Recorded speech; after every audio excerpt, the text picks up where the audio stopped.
ever get. Okay. It's very crunchy. Good morning and welcome to Mind Your Own Business. I'm Dr. Erin, your friend and business coach, and we're going to talk about, we're kind of in this series of sales, right? The last two times we've been talking about sales. First session was, what is sales? Everything is a sale. We figured that out, and we figured out that sales is really fun because you get to walk around the earth kind of feeling like Santa Claus of, I'm just looking for what's on your wish list and seeing if it's in my bag of gifts. That's how I view sales. And then session 2 was about the 4 steps to sales, which was mind the gap. So we've got to identify the gap, widen the gap, bridge the gap, and close the gap. And this week, we're going to talk about those nasty objections that we get from all the humans that we talk to and how to really deal with any objection that ever comes your way. You're going to have a strategy. So I want you to write down on your success journals 1 through 5, because I'm going to give you a lot of techniques, but I want your brain to have like lanes for it to go in. So I've kind of named them a certain name so that you can think and really ponder and start practicing these when you get objections. But objections are inevitable, right? They're going to happen for the rest of our career. And why do people object? Sometimes people object because they just have a question that needs to be addressed. I heard that from Tina Melsom on stage in Vegas, and I thought it was brilliant. Objections are sometimes questions that just need to be addressed. Sometimes objections are based on the person's past experience or the stories they have formed because of their past experience or the meaning they've attached to their past experience. So if you were to say, hey, do you want to do a network marketing company? A couple months ago, I might would have said, and I did to Travis, pretty much done with network marketing. Been there, done that, gave it my best, 6 companies, no thanks. The data would have suggested I gave it my all, I didn't get the results I wanted. That would have been my objection, right? It's a true objection. It's based on my data. So that can be a reason why people object. Another reason could be fear, right? So people, us humans, create objections because it helps us stay safe. It helps prevent us from falling on our face and failing and being rejected and trying yet another thing that might not work, right? That's a real thing. And then sometimes objections are legitimate concerns, right? So before we go into the 5 ways to combat objections or psychologically deal with them, not every objection is people being difficult, right? Although I will tell you, it's the human condition to not want to be an easy sell. It's a human condition to not want to be an easy sell.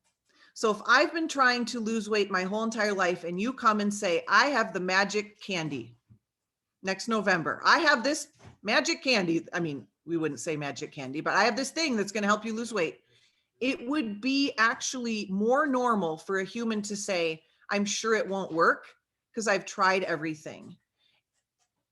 Again, it's not this concerted effort to be a difficult skeptic. It's, if it really were that easy, I would have known about it by now. And so there's this dissonance in the brain of, could it really work? Because it hasn't worked in the past. Could it really work? And people don't want to, and this is kind of unconscious, so there's a lot of psychology here, but people don't want to think of themselves as dumb or lazy.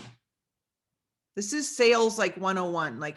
And so if you have this amazing thing like our compensation plan, people, they're like, but that doesn't make sense because I've been working my butt off and I've never been paid. And so you're going to swoop in with this thing. So that's just really what's going on psychologically. So knowing that, let's just give everyone grace with whatever objections come our way. Okay. And so 1 through 5, I'm going to give you 5 ideas. One, the first way to deal with objections is what I call lean in. Another thing I call this is go with the resistance. So I learned this as a psychologist, and Whatever you resist persists, right? And whatever you validate kind of has room to grow, right? And open up people. So what is a lean in? If someone were to say, "Oh no, Dr. Aaron, I don't know. I mean, I've tried everything and nothing has helped me lose weight."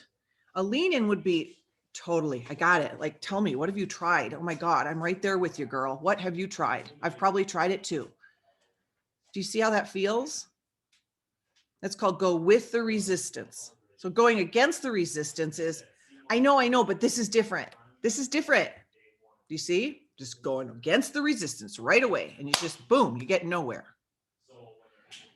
So lean in. If someone were to say, "Oh my God, I see you're so successful, Dr. Aaron. I see you over there, like 800 people. That's crazy. But is it one of those things?" What would be a lean in? A lean in be like, ooh, there's a story here. What do you mean by one of those things? Tell me. I can't wait to hear. Do you see what I did there? Doesn't that feel different? I love saying, "Ooh, there's a story there. Tell me. Ooh, it sounds like there's a story here. Tell me." Doesn't that just feel good? Okay. So we're not confronting, we're not starting out by confronting or talking about how their objection is wrong or why what they're thinking is not right. That's not going to get us anywhere. So go with the resistance.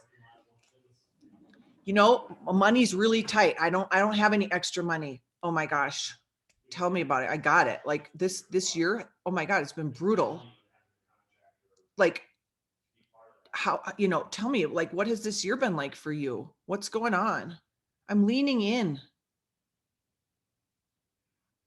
If someone came into my psychology practice and said, "I didn't do what you told me to do," I'd be like, "Got it. Like, let's talk about it. Like, what got in the way? Like, tell me about your week." It wasn't "Are you kidding?" Like, there was no punishment. So lean in. I want you to understand things always make perfect sense if you ask, why does that make perfect sense? So it's almost like this asking, I wonder why it makes perfect sense this person is coming at me with this objection. I wonder why it makes perfect sense for them that they feel this way. And if you can't get excessively, insanely curious and interested about other human beings, you will be stopped right there. I want you to get intensely interested in other human beings and watch what happens to your sales closing rate. Because when I start going about, well, this is different, and let me tell you, and it's plant DNA, and I bet you didn't, you don't probably have anything that doesn't go through your digestive system, and we've got that. I'm not being interested, I'm being interesting. And we don't need to be. Okay. Number 2, if you've been around this industry, you've heard about this, feel, felt, found. Similar, Cassie knows this, but if you can ingrain this process in your brain, this is the process of validating humans. So you know what? I just don't think I can do another network marketing company. Like my husband will kill me. Like I've made no money. I have never seen success.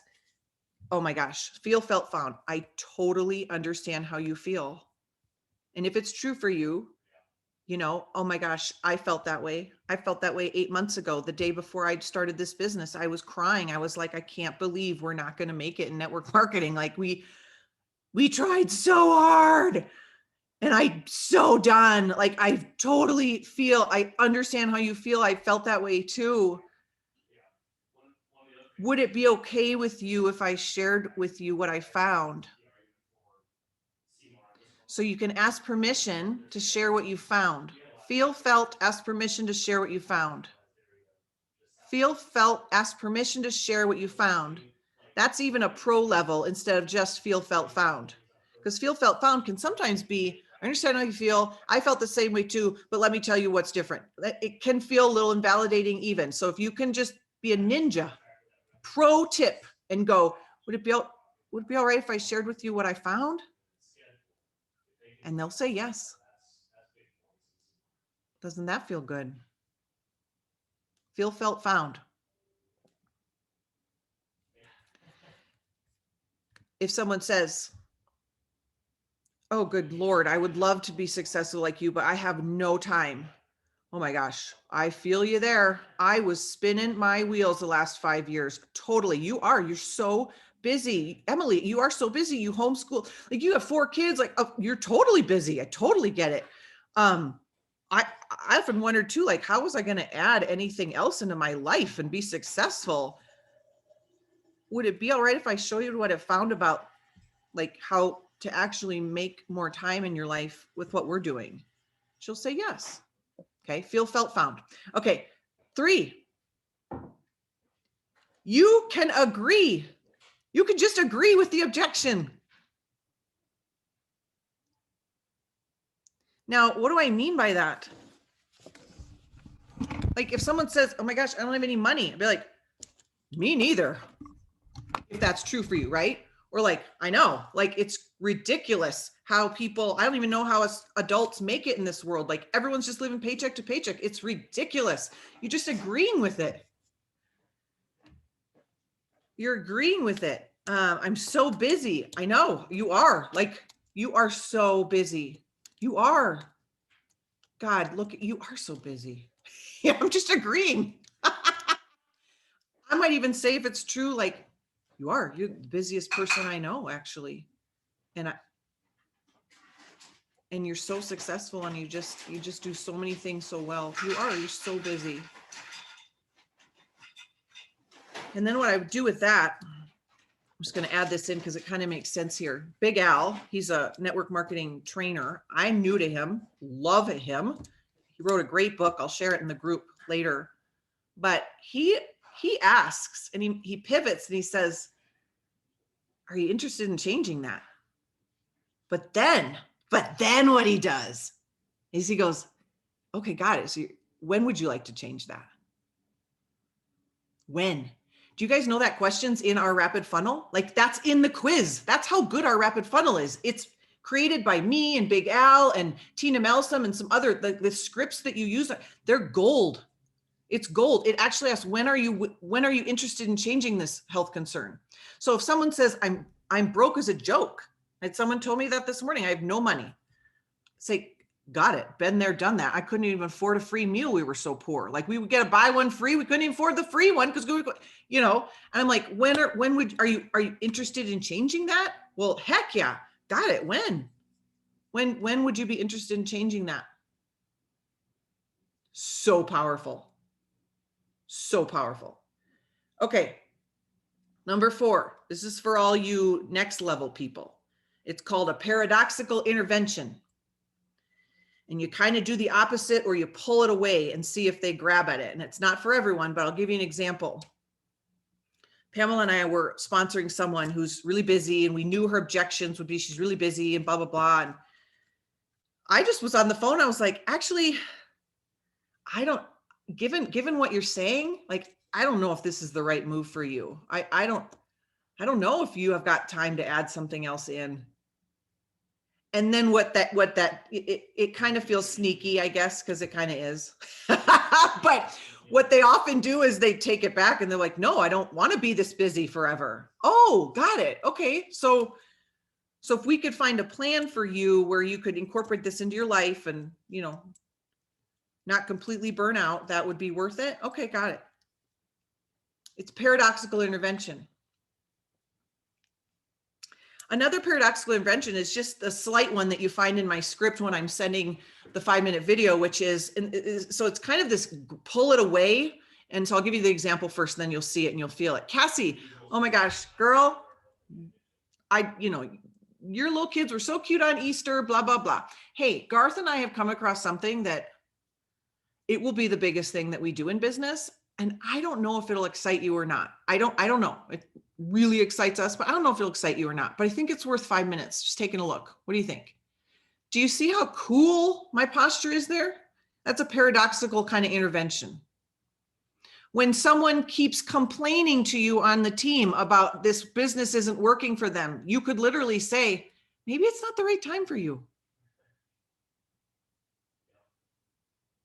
If you were an empowered leader and we're a codependent leader, that's what you would say. Maybe it's not the right time for you. if they're constantly complaining about something. That's a little tough love, right? But paradoxical intervention. And then the last is if I would you. So number 5, if I would you. So what I mean by this is whatever objection comes their way, you totally validate. You're like, got it. I know you're busy. You're the busiest person I know. If I could show you how to work this to create more time in your life, would you be interested? Right? I've tried all the diets before. I don't think I want to do your 30-day program. Got it. If I could show you a new way, I think the other programs are missing something. If I could show you how to lose weight without just eating chicken and broccoli, would you be interested? If I would you. So you're using the, if I could show you how to remove your objection, would you be open to learning? What didn't work in your last company? Well, I got no support, no upline, there was no system. Got it. Oh my God, that would be terrible.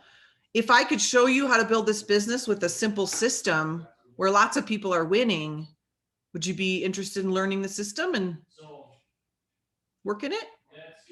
So if I would you. So there were 5 ways to deal with objections. And I hope that really, really grows your business, blesses you and the people that you come into your life with. And remember, you're just going to get objections. That's what us humans do. It's just what we do. It's annoying when you're on our end, but it's just what we do. It's just what we do, everyone. Thank you for joining Mind Your Own Business.